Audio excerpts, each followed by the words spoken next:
দক্ষিণ চীনের Guangxi Cheung স্বায়ত্তশাসিত অঞ্চলে নাননিং পিংশিয়াং হাই স্পিড রেল লাইন সম্পূর্ণভাবে চালু হয়েছে। 201 কিলোমিটার দীর্ঘ এই রেল লাইন চালু হওয়ার মাধ্যমে রাজধানী নাননিং থেকে ভিয়েতনাম সীমান্ত ঘেঁষা শহর পিংশিয়াং পর্যন্ত ভ্রমণ সময় নাটকীয়ভাবে কমে এসেছে।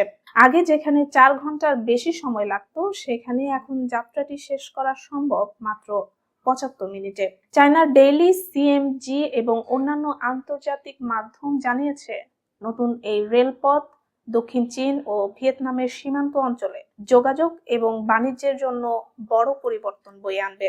রেলপথটি মূলত 2টি অংশে নির্মাণ করা হয়। নাননিং থেকে ছংচুয়া অংশটি কয়েক বছর আগেই চালু হয়েছিল, যা দুই শহরের ভ্রমণ সময় 2 ঘন্টা 36 মিনিট থেকে কমিয়ে মাত্র 52 মিনিটে নিয়ে আসে।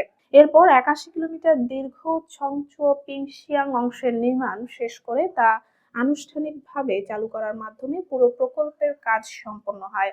নতুন অংশে ঘন্টায় সর্বোচ্চ 250 কিলোমিটার গতিতে ট্রেন চলতে পারবে এবং শুরুতে প্রতিদিন 4 জোড়া হাই স্পিড ট্রেন এই রুটে চলাচল করবে।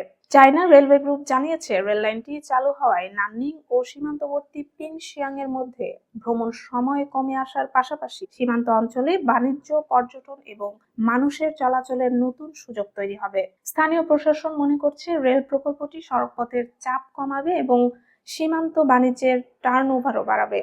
বিশেষজ্ঞরা বলছেন, এই রেল লাইন ভবিষ্যতে ভিয়েতনামের রেল নেটওয়ার্কের সঙ্গে সংযুক্ত হলে চীন এবং ভিয়েতনাম উভয় দেশের জন্যই বাণিজ্য ও পর্যটনে নতুন দিগন্ত উন্মোচিত হবে।